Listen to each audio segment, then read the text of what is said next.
Sebagai bentuk cinta kepada tanah air Indonesia, puluhan tokoh adat dan pemuda Sentani Kabupaten Jayapura, Papua mengibarkan bendera merah putih berukuran 5 x 10 meter di atas puncak Bukit Tungkuwiri, Sentani Kabupaten Jayapura, Papua, Selasa 1 Desember 2020. Pengibaran bendera merah putih ini sebagai simbol penolakan HUT organisasi Papua Merdeka. Tokoh adat Kampung Doyo Lama, Bas Tungkuboy, mengungkapkan selama ini tanggal 1 Desember menjadi hari menakutkan bagi masyarakat Papua karena akan terjadi konflik.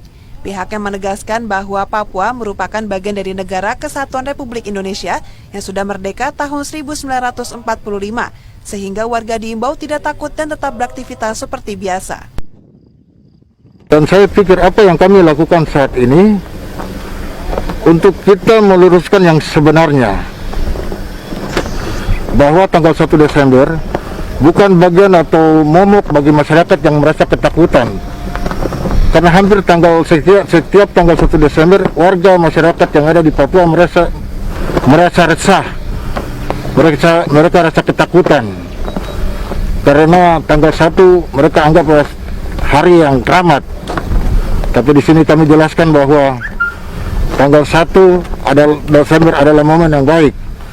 Apalagi kami masuki bulan yang suci, bulan yang penuh damai, menyongsong Natal.